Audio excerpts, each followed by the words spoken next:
All right, guys, what is up? It is Friday, April 23rd, 2021. William had a up and down night last night. Up, won, Padres won. Down to Charlay-Parlay is having some struggles out of surgery, keeping mom and dad up most of the night right now. Will, first things first, how's the boy? How's Char? He's doing better. It's good to see you, Dale. Happy Friday. You have the energy that's carrying me today. I'm a little sleepy. Because he had surgery on his leg, but he loves to run around as much as people don't want to believe that. He does have a bundle of energy throughout the day, but no, he went under the knife, and it's been tough. He can't move a certain way, so there's times where he lets out this shriek where in the middle of the night, he ate 2:48 this morning. Jeez. I had to go and help him, but he needed it, so we're kind of like we're at the easy part of the hill, right? We're cruising. So thank you everyone that reached out. He's doing better, but yes, I will say this, Dale. Last night's victory did help me a lot. Yeah, I was going to say, let me lead you in here. Last night, Padres got the 3-2 dub over the Padres. 2-2 on the year with the Dodgers now. So let's talk about this. Jake Cronenworth probably had the double play of the year, and rookie Ryan Weathers dealt last night for you guys. So let's go into this. What were the positives or the negatives? What are we looking for this weekend? The biggest thing I was worried about going in was us getting swept by the Brewers without Christian Yelich and Lorenzo Cain and Colton Wong. But I really felt that the series before when we played LA, it took a lot out of us emotionally and physically. So going into this game, we were playing Walker Buehler.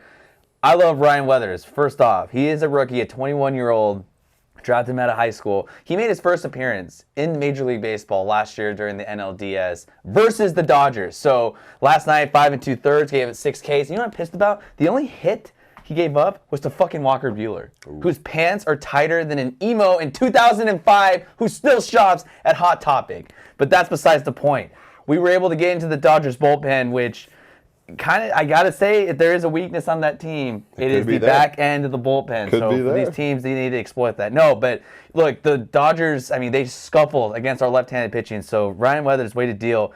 Like you mentioned with Jake Cronenworth really fast, the absolute play of the year so far for the Padres at least, it was outstanding. Bases loaded, bottom of the 8th, 1 out. Tim Hill, who had rosin all over his hat and looked like he had a long night with El Chapo, making some bad decisions. He was scuffling. He's like a sidewind thrower. And Sheldon Noisy. You don't know who that is. I don't fucking know who that is. Sounds like young Sheldon or Sheldon from the fucking Big Bang Theory. Smoked a ball. I'm talking a laser shot to Jake Cronenworth, who's at second base. He knocked it down. And this was huge because normally in the past, this is where the Padres just they're snake bitten. They had bad luck versus the Dodgers, and they would have just opened the floodgates right there. He knocks it down, tosses it to Tatis, who turns the play and fucking fired an almost 90-mile-an-hour dart, 87 miles an hour on the gun to first base. Yeah, that was huge. That took us out of the inning. It saved it. Honestly, that could save your weekend too, because if that doesn't get turned, there's a high probability that you guys crash and burn. That's what I'm saying. That happens all the time in the past. That's where the floodgates just open, and it's so fucking annoying. But we pulled it off, and Dale was texting me last night. I was screaming at my TV. So we're at that time of the year. But look at the standings wise. That was huge. Now we're 11-10. Got off that fucking schneid. We were just playing so shitty in this last homestand. Another big one tonight. So this is a huge series. It takes a lot out of me. I think I needed that to wake me up. I told you last weekend that it was a series that the Dodgers took control of the division. This weekend, I don't know. I hope that you guys can tie them, just because I don't want to see it run away this early in April. But it is what it is. Moving on for now. Nick Sirianni. Will, are you a big rock, paper, scissors guy, competitive guy? If you're doing something, are you trying to win? Where's your mojo here? I am trying to win at all costs. I've done some stupid shit just to win. I won't cheat.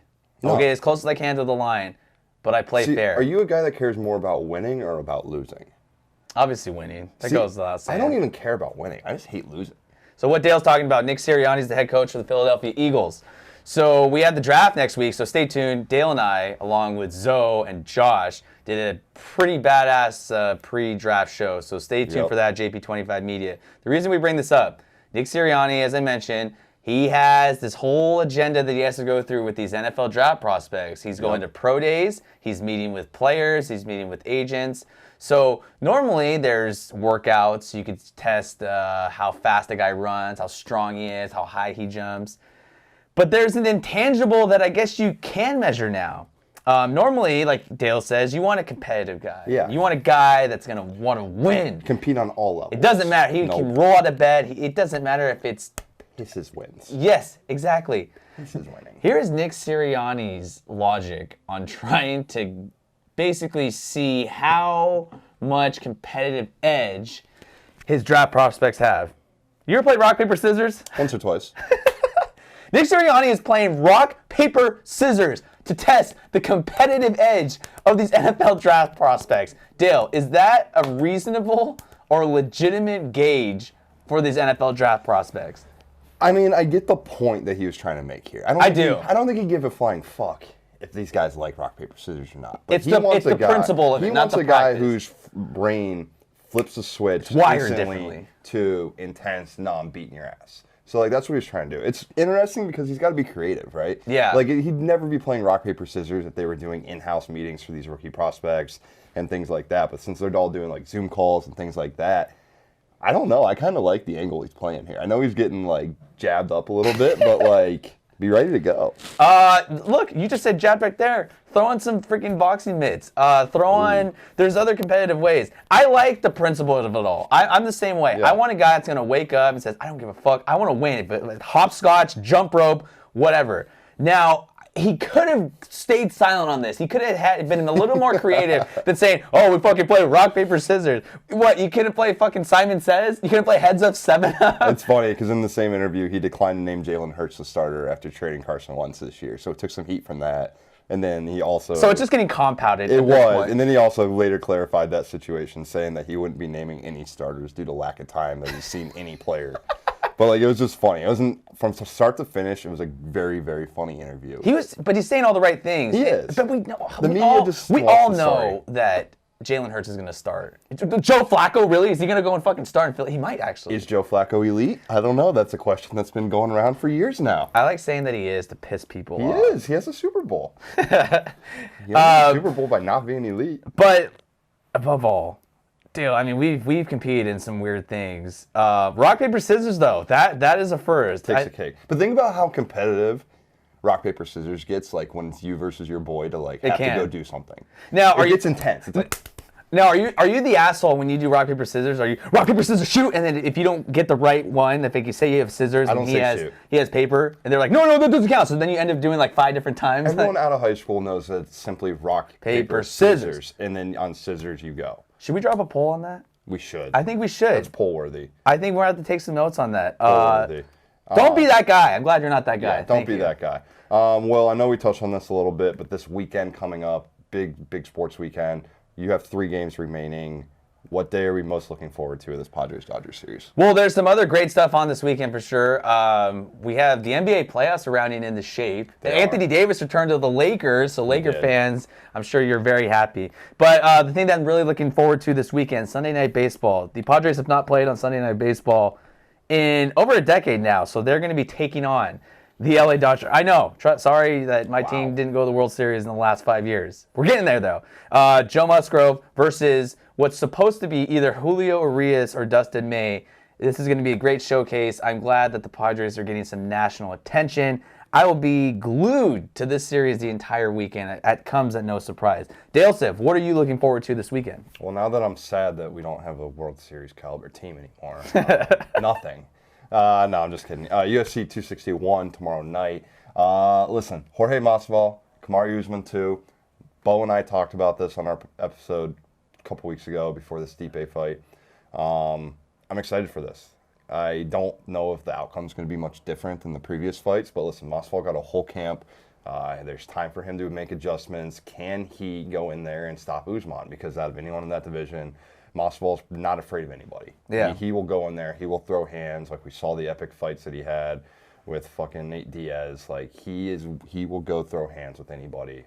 So if he can make adjustments and give this a more, more competitive bout, I don't know. I'm really looking forward to this card, though. One of the funniest things I heard Conor McGregor say about Nate Diaz, speaking of Diaz, he said that he was a fat, skinny guy. Yeah. When I heard that, I thought, wow, that really... Now, is that type of dad bod, or is that like... I don't know. Can you imagine calling a fat, skinny guy? It's skinny UFC bod. I don't know. The Irishman is just always looking for something to throw shade at someone. But back to UFC, was it 262? 261. 261, excuse me. So you were a little upset, I don't know if it was betting-wise, last weekend with the Jake Paul fight. That, I've already triggered you. For this, though, do you need to do a little more homework? What are you leaning towards betting-wise for Masvidal and Usman? No, no homework here. I'm going to take Usman. I don't know if he's going to knock him out or if it's going to end early, but I think Usman's pound for pound the best guy in the UFC, and that includes Khabib. If Khabib was still... Khabib is fucking wrestling bears right now. Yeah, I mean, Usman's just a scary man. Doctors say that he has, like, extra muscles in his body.